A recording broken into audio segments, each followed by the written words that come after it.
How about a picnic on top of dirty diapers? You might be doing it soon. Stop down to the curb to find out more.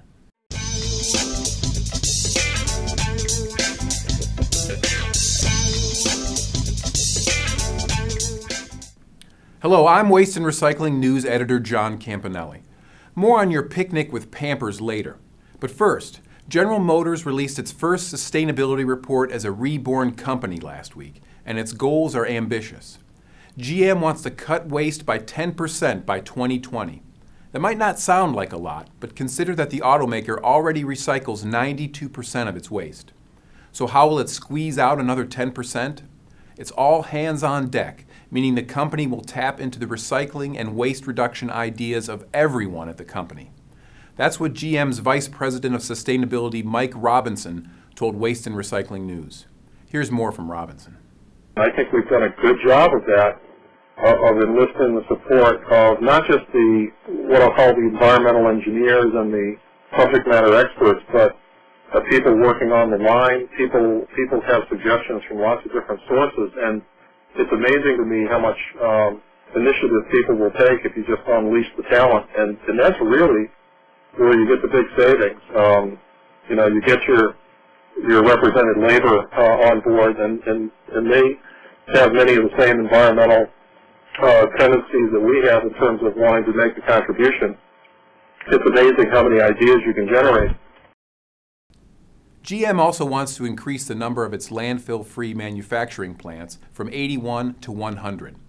Right now, Robinson says, the revenue and savings from GM's recycling efforts means an extra $1 billion a year for the company. In other news, American filmmaker Justin Kramer has spent parts of the last 2 years capturing striking footage of what might be the most waste-filled neighborhood in the world, the slums of Cairo, where the Zabaleen make their home. In Arabic, Zabaleen literally means garbage people, and that's what they are. They collect the city's trash for free or nearly free, bring it back to their homes, and then sort it by hand. They use the organic waste to feed their livestock. Then they make their living selling the recyclable metal, paper, and plastic. Their diversion rates can hit 80%. Yet despite the service they provide, the 60,000 or so Zabaleen live in filth and are looked down upon by the rest of society. Here's Kramer telling us what he saw and how it affected him. When you go to their village and you see the way they live and the way that their whole life revolves around this garbage and their only sources of income are this garbage, it's really eye-opening and shocking. People sort garbage in their houses and they live in it and with it, and it's like second nature for them, and it totally changed my opinion about the way people deal with garbage, and also the way that I personally, handle my own sort of rubbish. Kramer's film, titled Zabaleen, will be ready in the spring when it hits the film festival circuit. Finally, New Jersey-based Terracycle believes it's on the verge of solving one of the more tricky, complex, and aromatic problems mankind has ever faced: what to do with millions of dirty disposable diapers. The company says it's 90% of the way toward a process that will recycle soiled diapers on a large scale and turn used Pampers and Huggies into plastic lumber, outdoor furniture, and commercial products. Yes, a picnic table from used nappies.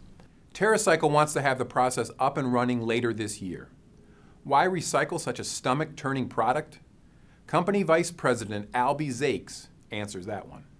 And as far as we can tell through our research, there are no companies out there right now that are collecting and recycling dirty diapers on any sort of large scale.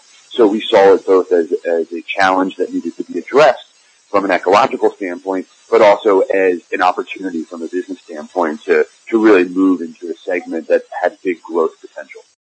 Terracycle hopes to collect used diapers from daycare centers and other locations. Zakes promises the collection containers will be airtight. That's all for now. Thanks for watching. We'll see you next week.